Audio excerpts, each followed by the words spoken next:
back. This is GLO Preemies 10-Minute News. I'm Nicole, and this is... Red Cup Danny. No, I am Danny, and thank you for joining us. We have a lot of things to talk about in 10 minutes. Yes, we do. All right, let's kick it off. It is still Women's History Month.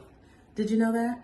No, yeah. No, you didn't. No, The whole month of March is Women's History Month. Yeah. So wait a minute. Before we get started, this is the week of March 28th through April 4th.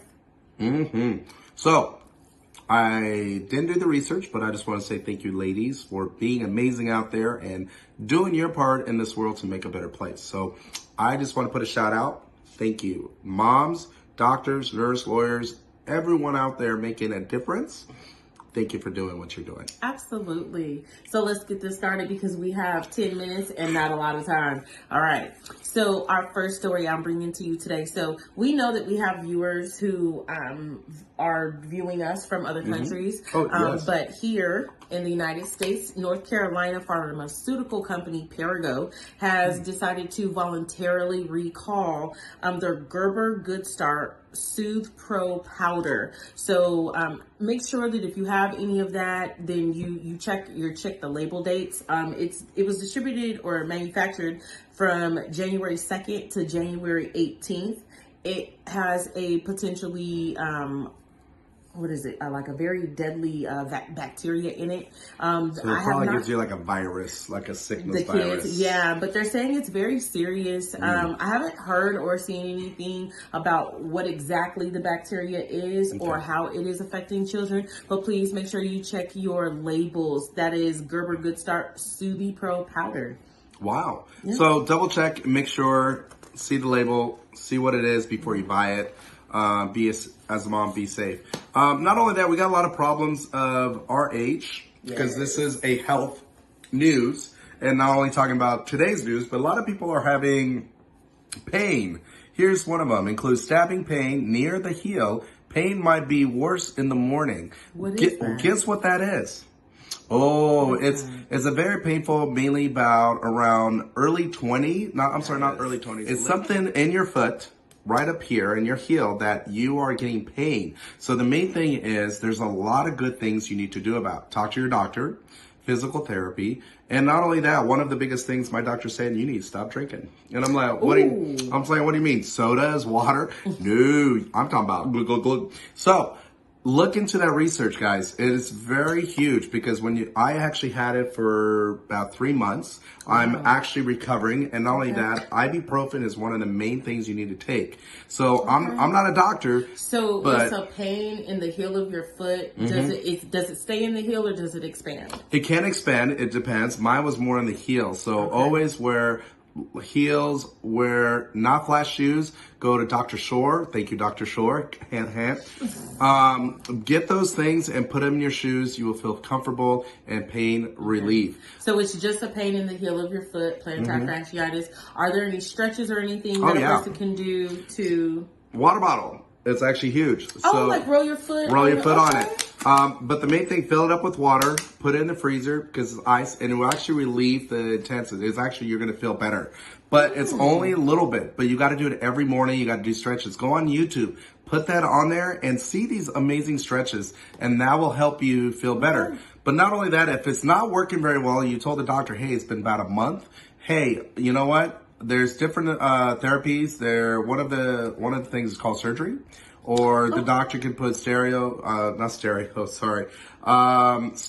injection. So that will help with the foot. Okay. So talk to your doctor, but definitely this is what we're here for. We find research and we bring it to you. Remember, we're not physicians. No. We're regular people like you. So just let you know. So take a look at that, research, and make it happen. Because I know you're all in pain. We're becoming old, but don't tell everyone. You talk for yourself, honey. Someone needs Jesus. You speak for yourself. But definitely look in the research and try to get that done. I know it's painful, but every day you do the stretches before you go to bed, ibuprofen before you go to bed, in the morning when you go to work, do that. Even if you're sitting down at desk all day, boom. Heel flexor constantly. It will help and make it better. And that's how we do it. Yes, thank you so much. Okay, so I have a big one. Did you know The Muffin Man? I know the Muffin Man. Sorry. Did you know that the Black maternal death rate spiked in 2021? So the CDC has came out with a report along with the WHO, and the Black maternal death rate spiked so high in 2021 that it is a 40% increase from the previous year. Now, I will say that some of these deaths did come about because of COVID, but a surprising 84% of these maternal deaths were preventable. These deaths were measured at pregnancy up to within 42 days of delivery. And so the biggest gap of those deaths happened right at delivery up to 42 days after delivery. Wow. And 84% of these deaths were preventable. So, the Black maternal death rate is now 69.9. So basically 70 per every 100,000 birth. And that is more than 2.5 times the rate for Caucasian women. Wow. Yeah, it is so high, and there's social factors, there are medical factors, the figures. I mean, the fact that it honestly, it could get worse due to the overturning of Roe v. Wade now.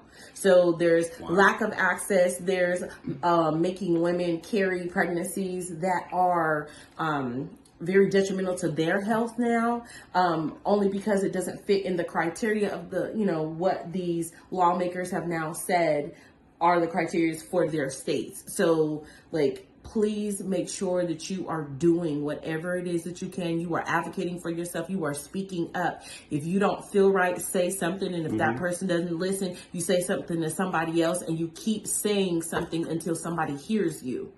And you know what that brings up, especially this brings up right to Los Angeles. So a lot of you guys around the world are trying to figure out, why is Los Angeles School District having all these amazing strife? Because we were educators, and I still work in the educational world. But the main thing was teachers are backing up our certification staff. Yep. And a lot of them, that means, so we have two boundaries in the educational world. It's what? Classified and certificated. Right. And so there's two boundaries and two levels. So classified and certified. There we go. So the main thing is teachers are making more, but a lot of the uncertified teachers, they're not teachers. They're there to be secretaries, operation of the school, janitorials, and all that. They're realizing they're paying them 5 cents extra an hour every year. And now they're no, they're part of the hard working to make the school possible. So a lot of this is our SPED one-on-one educators, our TAs, those people in those realm, people who offer or who give specialized therapies for these students, or teachers' aides in these classrooms. So anytime you hear about teachers getting raises, the classroom teacher is getting the raise, but the teachers in the classroom are not getting the raises. Your TAs, your one-on-one, your SPED certified assistants in the classroom, they're not getting raises. Yeah, so it's more of the operation of the background of the school, and a lot of the superintendents don't really care for them because they don't have degrees. Actually, a lot of them have degrees. They just don't want to teach. They don't want to be part of it. So the teachers came together and said, no, this is not right. So we're putting a revolution in schools saying, this is enough. It's imagine back then in the 20s when they had the whites and the blacks. It's whites are going to get more opportunities, but black doesn't, and that's not fair. So now it's teachers are getting the pay, and everyone who is helping the teachers, they're not getting equal pay. They're not getting they already don't get full benefits. They already don't get the same amount of things that our teachers are getting, and so now LAUSD said we're going to strike and we're going to stick up for you.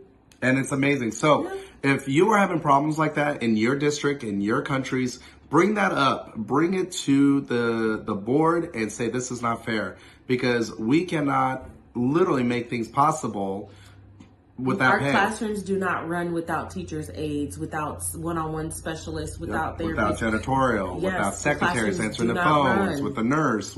So let's help make this world a better place and say, let's be equal together. Let's get them some pay. All right, guys. This is Danny. And this is Nicole. Thank you so much. Yes, and have a great day, guys, and be amazing. Armed guards and police officers across all their campuses. Right. And they did that in the beginning because of George Floyd and and his killing and all the backlash that came after that. Okay. So here's what I think that a lot of people don't understand. People of color, we already talk to our children differently when it comes to how they move and walk and talk in this world. Right. So when that happened and it was spread across social media, our kids got to see it before we even had an opportunity to talk to them about it. It brought a level of trauma that was so bad that a lot of these kids had anxiety because it was like, I don't know if I'm going to be next, right? And then you had the continuation of these types of murders. I'm calling murders, killings, what they are, I'm going to call them murders. You had the continuous actions of specific officers killing people of color. And so then the conversation had to open up. And so for us, people of color, it was like, hey, so we have a whole different reaction when it comes to armed officers being on campus. So for us, it's not a feeling of safety. It's a feeling of anxiety. So I understand why temporarily they suspended those officers being on campus because they wanted their students of color to feel comfortable at school. Right. But now that this shooting has happened, now they're banning the ban on the armed officers because somebody was able to come in with a gun. But the thing is, this child was pat down. Did you know that? Oh, yeah. He was pat down. Like, so what works? Oh. Like, does the pat down work? Did not work? Like, what happened? I don't know, but the main thing is we're going to do a little bit more investigation and see. We're going to go inside that. Next week, we're going to give you a little bit more details of what's going on. Because we want to investigate for you guys and figure out what really happened. And this has been GLO's 10-Minute News. All right, have a great day, and we'll see you next week. We'll talk about the movie reviews. Bye guys.